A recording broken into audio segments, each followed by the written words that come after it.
नमस्कार दोस्तों। राजनीति में सत्ता का संघर्ष अनिश्चित होता है। लगातार कई तरह की संभावनाओं और कई तरह की आशंकाओं से भरा होता है। महाराष्ट्र में ऐसा ही कुछ चल रहा है। शिवसेना का एक बड़ा धड़ा एकनाथ शिंदे की अगुवाई में गुवाहाटी में बैठा हुआ है। उनका दावा है कि मेरे साथ 46 विधायक हैं। 34 शिवसेना के विधायकों के समर्थन की चिट्ठी भी उन्होंने भेजी है। मेरा अपना अनुमान है या अटकल ये भी है कि 34 समर्थन की चिट्ठी है, लेकिन 39 विधायक शिवसेना के हैं। बाकी जो 7 हैं वो निर्दलीय हैं। अगर 39 विधायक शिवसेना के हैं तो 55 विधायकों की संख्या में से 39 आप निकाल देते हैं तो 16 विधायक बचे हुए हैं उद्धव ठाकरे के पास। अब उद्धव ठाकरे ने आज 2 बड़ी बैठकें की या करने की कोशिश की, जैसे कैबिनेट की बैठक में 8 मंत्री नहीं आए।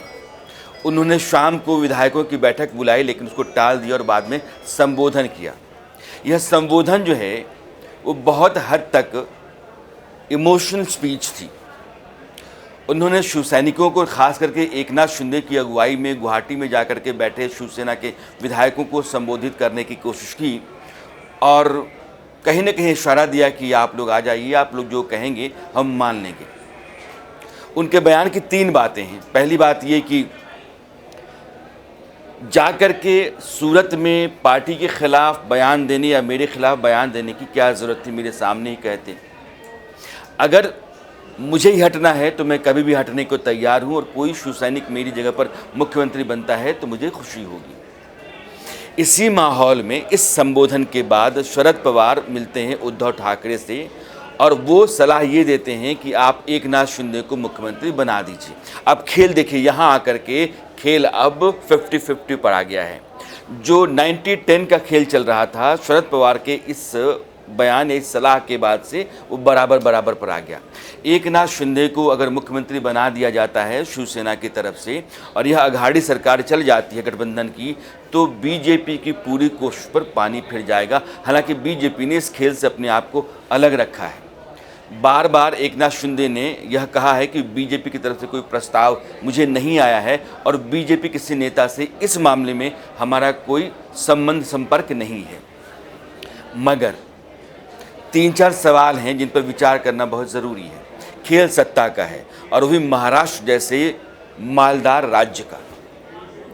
जिस मसले पर एकनाथ शिंदे ने बगावत की और उनके साथ एक बड़ा धड़ा शिवसेना का जाकर के गुवाहाटी बैठा हुआ है, वो ये है कि कांग्रेस और एनसीपी के साथ गठबंधन की सरकार बनाने के बाद से शिवसेना हिंदुत्व के रास्ते से भटक गई है। शिवसेना की ज़मीन कमज़ोर हो रही है। जो जनाधार जन समर्थन शिवसेना को था वो हिंदुत्व के नाते था, बाला साहब ठाकरे के सिद्धांतों पर चलने के कारण था और उससे भटकने का मतलब है कि शिवसेना अपना भविष्य खोएगी। इसलिए हम इस अघाड़ी सरकार के साथ नहीं रह सकते हैं। उन्होंने यह भी कहा कि आज की तारीख में अगर उद्धव ठाकरे शिवसेना की पार्टी या शिवसेना की तरफ से समर्थन बीजेपी को देकर के बीजेपी शिवसेना की सरकार महाराष्ट्र में बना लेते हैं तो हम उनके साथ हैं। अब एकनाथ शिंदे ने सरकार बनाने की अपनी जो शर्त रखी वो हिंदुत्व और बीजेपी जैसी पार्टियां हैं। अब इधर से अगर शरद पवार की सलाह पर उद्धव ठाकरे एकनाथ शिंदे को कहते हैं कि आकर के आप मुख्यमंत्री बनिए, हमारी शिवसेना एक ही रहेगी, यह सरकार ऐसी चलेगी, तो क्या एकनाथ शिंदे मानेंगे? और मोटे तौर पर या यूं कहिए कि जो मूल बात है कि बीजेपी ने जो भी कोशिश की होगी, इतने लंबे समय से जो तैयारी चल रही होगी, जिस तैयारी का नतीजा ये रहा कि लगभग 46 विधायकों का दावा वो कर रहे हैं, तो 46 विधायक महाराष्ट्र निकल करके असम में जा कर के बैठे हुए हैं। पिछले 48-72 घंटों से यह युद्ध चल रहा है और सत्ता से उद्धव ठाकरे और अघाड़ी सरकार को हटाने और बीजेपी की सरकार वहां बनाने या बीजेपी की अगुवाई वाली सरकार बनाने, इन बागियों के साथ का जो प्रयास चल रहा है, उस प्रयास का नतीजा क्या होगा? सिफर। ऐसा नहीं होना चाहिए या ऐसा नहीं हो सकता है। इसके लिए बीजेपी की राजनीति को समझना भी उतना ही ज़रूरी है। मैं 2-3 उदाहरण आपके साथ रखना चाहता हूँ। 2016 में प्रेमा खांडू की अपनी पार्टी थी 33 विधायकों वाली। वह पार्टी जा करके बीजेपी में मिल जाती है क्योंकि उसके पहले कांग्रेस के समर्थन से सरकार बनी थी और चल भी रही थी। प्रेमा खांडू की अगुवाई में बीजेपी ने, जो 11 विधायकों वाली पार्टी थी वहाँ, वह प्रेमा खांडू की अगुवाई में एक सरकार बनाती है और सत्ता में आ जाती है, और 2019 में जब चुनाव होते हैं तो फिर बहुमत के साथ आ जाती है। आज की तारीख में 41 विधायकों के साथ वहाँ सरकार चल रही है प्रेमा खांडू के अरुणाचल में। 2018 में कर्नाटक में जब ऑपरेशन कमल चल रहा था, उस समय भी आप देखिए कि बागी विधायक जो कांग्रेस और जेडीएस के थे, उनके कारण संख्या कम हो गई, और संख्या कम होने के बाद बीजेपी ने सदन में बहुमत हासिल किया, और वह जो विधायक थे वो दोबारा जीत करके बीजेपी के टिकट पर आए थे, और बहुमत की स्थिति बीजेपी ने जस की तस बना ली। ठीक वैसे ही जब उसने बाद में मध्य प्रदेश में ऑपरेशन कमल किया तो कमलनाथ की सरकार 15 महीने भी नहीं चल सकी, और 109 सीटों और 114 सीटों के बीच में फासला बहुत कम था। 109 सीटों वाली बीजेपी ने माधवराज सिंधिया पर काम किया, माफ़ कीजिएगा, ज्योतिरादित्य सिंधिया पर काम किया, और ज्योतिरादित्य सिंधिया ने कांग्रेस छोड़ी, अपने साथ 22 विधायकों के लिया। उन 22 विधायकों में 6 मंत्री थे कमलनाथ सरकार के। उन विधायकों की सदस्यता गई, वो दोबारा चुनाव लड़े और दोबारा चुनाव लड़के जीत करके आए, वहाँ सरकार बीजेपी की रही है। अब ये स्थिति जो महाराष्ट्र की है ये बिल्कुल अलहदा है। यहाँ 2/3 से ज़्यादा विधायकों का समर्थन होने का दावा कर रहे हैं एकनाथ शिंदे, यानी कि एंटी डिफेक्शन लॉ, उससे बचने के लिए 2/3 विधायकों की या 2/3 सदस्यों की ज़रूरत होती है, जो उनके पास है उनके मुताबिक। ऐसे में अलग थलग जो हैं वो उद्धव ठाकरे हैं। उद्धव ठाकरे आज की तारीख में शिवसेना के वैसे नेता हैं जिनके पास 15-16 विधायक रह गए हैं और एक सरकार चला रहे हैं जिस सरकार के पास आज बहुमत नहीं है। ऐसे में अगर वो राज्यपाल को विधानसभा भंग करने की सिफारिश करते हैं तो राज्यपाल अपने विवेक के आधार पर उनकी बात नहीं मानने के लिए स्वतंत्र हैं, क्योंकि वो अल्पमत की सरकार के नुमाइंदा हैं या फिर उसके मुखिया हैं। दूसरी बात यह है कि सरकार गिरती है तो बीजेपी सरकार बनाएगी, क्योंकि बीजेपी के पास अपने जो 113 लोग हैं, 106 उसके, और समर्थन में अगर यह समर्थन एमएनएस और बाकी विधायकों को देखें तो 113 से ऊपर आंकड़ा जाता है। मैं 113 ही मान लेता हूं, और यह 46 विधायक आते हैं तो 144 होता है बहुमत का आंकड़ा, तो यह आंकड़ा 159-158 तक जाता है। यानी कि बीजेपी बहुमत से कहीं ज़्यादा विधायकों को लेकर के तैयार बैठी हुई है।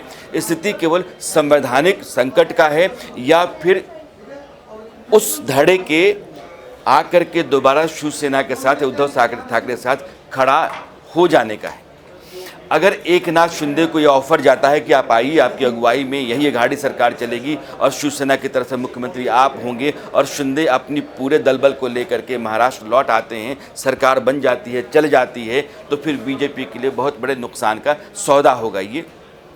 अगर वह ऐसा नहीं करते हैं, जैसा वो कहते हैं कि बीजेपी के साथ ही सरकार बनाना चाहिए, हिंदुत्व के रास्ते पर रहना चाहिए, बाला साहब ठाकरे के सिद्धांत का पालन करना चाहिए, तो फिर वो बीजेपी के साथ आएंगे, और बीजेपी के साथ उनकी डील क्या होगी यह देखना बहुत ज़रूरी होगा बाद में। लेकिन आज की तारीख में अगर आप समझें कि एक समझौता हो रहा होगा एकनाथ शिंदे और बीजेपी के बीच में, तो लाजमी सी बात है कि बीजेपी मुख्यमंत्री का पद अपने पास रखेगी।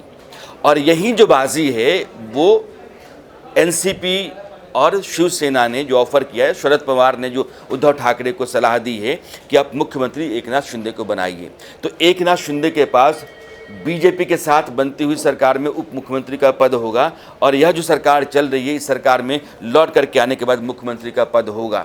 ये उनके अब उनको सोचना है कि मुझे कौन सा विकल्प अख्तियार करना है। लेकिन जब एकनाथ शिंदे लौट करके आ जाएंगे और धीरे धीरे उनके साथ जो विधायक थे वो शिवसेना के हाथ में आ जाएंगे, उद्धव ठाकरे के हक में खड़ा हो जाएंगे, धीरे धीरे उनको समझा लिया जाएगा, उनको बता दिया जाएगा कि यह व्यक्ति जो है सिर्फ एक ओहदे के लिए आप लोगों को बरगला करके ले गया था, तो बहुत संभव है कि वो सभी लोग बाला साहब ठाकरे के किए के आधार पर उद्धव ठाकरे के साथ खड़ा हो जाएं, एकनाथ शिंदे धीरे धीरे कमज़ोर हों, यह जो आज की तारीख में जनाधार है वो खो बैठें और फिर बाद में उनको बाहर कर दिया जाए, यह ख़तरा होगा।